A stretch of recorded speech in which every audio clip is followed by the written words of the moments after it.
Hi, good morning and welcome to CIG Daily Cyber Threat Briefing. This is Peter from CyberIntrusionGuard.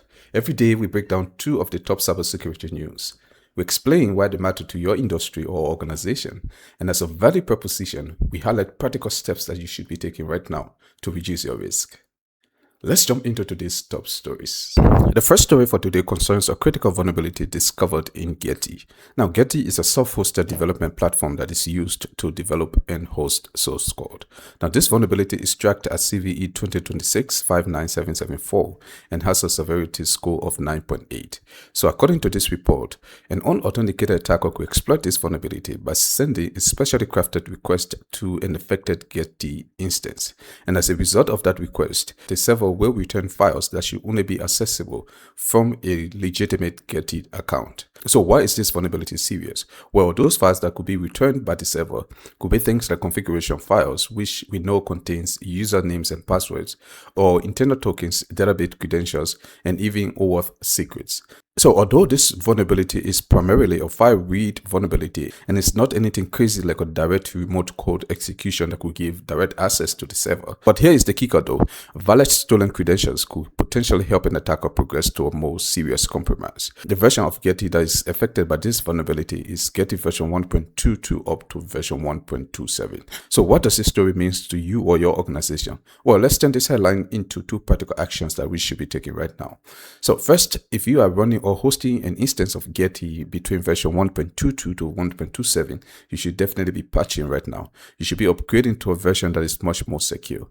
Second, you should be checking your logs for any unauthorized logins. And if for any reason you suspect that your server was exposed, you should definitely be rotating or changing your credentials.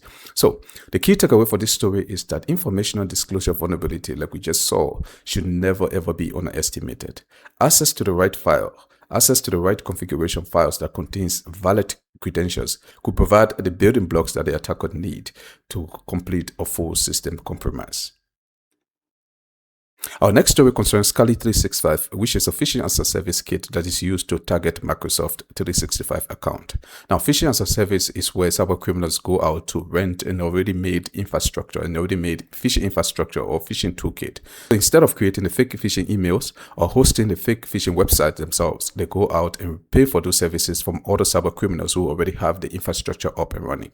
So what makes this attack interesting is that the victim is sent to a legitimate Microsoft authentication page, where the attacker provides a device code and then persuade the victim into entering that code to complete the authentication process. And by doing so, the unwitting victim, who is made to believe that they are logging into their Microsoft 365 account, is actually authorizing a device that the attacker controls through the authentication process.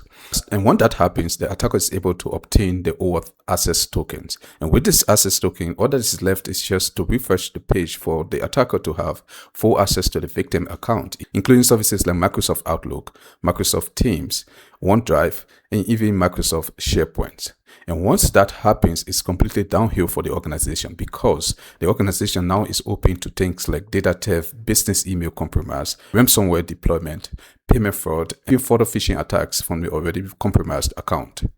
So what does this story mean to you or your organization? Well, let's turn this headline into two practical actions that you should be taking right now. So first, from an organization perspective, you should be reviewing whether device code is enabled and is required. And if that is so, you should be restricting that through things like conditional access.